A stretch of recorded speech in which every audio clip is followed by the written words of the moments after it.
Hola con todos, mi nombre es María José Muñoz y yo les voy a presentar mi seminario alemán final. El artículo que yo escogí fue un artículo publicado en China en el año 2024 en la revista Microbiology Research, el cual se titula Reacción en cadena de la polimerasa cuantitativa con transcripción inversa cuádruplex para la detección del coronavirus canino, el rotavirus canino, parvovirus y el distemper. El objetivo de este artículo es desarrollar un método molecular que permita detectar simultáneamente los 4 tipos de virus en perros. Los virus que ya se mencionó, que son el coronavirus, rotavirus, parvovirus y el distemper, usando una técnica cuádruple de RT-qPCR. Este artículo es importante porque estos virus causan síntomas clínicos muy similares y es común también que haya infecciones, y por esto también se dificulta mucho el diagnóstico diferencial si solamente nos basamos en los signos clínicos. En cuanto a la metodología, primero lo que se hizo fue la recolección de muestras. Estos investigadores usaron 3 tipos de muestras, que son, en primer lugar, las muestras clínicas positivas, que son muestras que ellos ya sabían que eran positivas a los virus que estaban buscando, y lo que hicieron con esto fue realizar controles positivos y elaboración de plásmidos, o sea, para esto se usaron. En segundo lugar, se usaron muestras de otros virus atenuados de vacunas específicas que se usaron como una fuente de genes virales puros y para verificar la especificidad, ya que no solamente tenían las 4 cepas de los virus de interés, sino también cepas de otros virus diferentes, como por ejemplo el adenovirus. Y en tercer lugar, tenían 1028 muestras de pacientes con signos de gastroenteritis que no tenían diagnóstico, y sobre estas muestras se testió la prueba. Entre esas muestras tenían, por ejemplo, hisopados nasales, fecales y muestras de heces. Luego de recolectar las muestras y el material genético mediante un kit comercial, y sobre ese material genético lo que hicieron fue diseñar los cebadores y las sondas. Entonces, primero para esto se recopilaron diferentes secuencias genéticas de varios virus que afectan a los pacientes y fueron descargadas de una base de datos que se llama GenBank. Entonces, esto se realizó con el fin de tener un panorama como más amplio de la variabilidad genética de cada virus, porque pues era importante usar cepas no solamente de China, sino también de otros países para garantizar que la prueba sea funcional con variantes globales también. Como segundo paso, se usó el software MegaX para alinear estas secuencias y encontrar regiones conservadas, o sea, fragmentos del genoma que no varían mucho entre cepas. Esto se hizo porque los primers deben unirse a las regiones que están presentes en todas las variables del virus, y que si se elige una zona muy variable, el test puede fallar con algunas cepas. Y como tercer paso, con las regiones conservadas que se identificaron, se usó un software llamado Oligo 7 que sirve para diseñar los primers o cebadores, que son unas secuencias cortas de ADN que inician la amplificación. En esta imagen, por ejemplo, podemos ver la alineación de múltiples cepas de coronavirus canino y se muestra como un gen determinado, que es el gen IME. Aquí los investigadores lo que hicieron fue identificar las regiones conservadas, es decir, las regiones del genoma que se mantienen iguales, y sobre estas se diseñaron los primers. Por ejemplo, aquí en la siguiente imagen podemos ver los primers, cómo más o menos fue el diseño, y esta asegura que la prueba reconozca de manera efectiva, por ejemplo, el coronavirus tipo 1, el tipo 1A y el 1B, sin importar con su variante. Luego lo que hicieron fue hacer la preparación de un plásmido estándar. Para esto, pues se dividieron en 6 pasos. El primero fue extraer el material genético de las cepas de vacunas o muestras positivas de cada virus.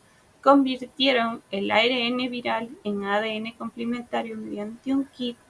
Luego lo que hicieron fue usar ese ADN complementario o ADN molde para amplificar mediante PCR los genes específicos de cada virus, y luego estos productos del PCR se insertaron dentro de un vector de la bacteria E. coli y ahí se multiplican y luego se extraen los que ya están replicados.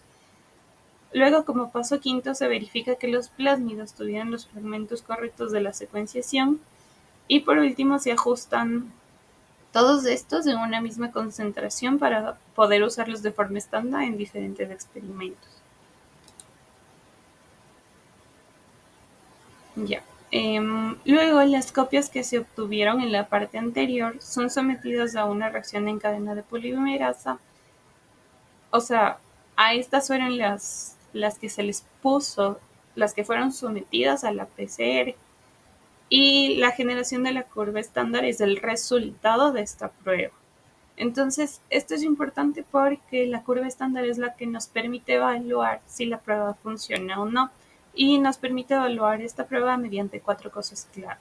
La primera es cuantificar la carga viral en muestras clínicas y permite estimar cuántas copias del virus hay en una muestra desconocida comparando su CT con la curva.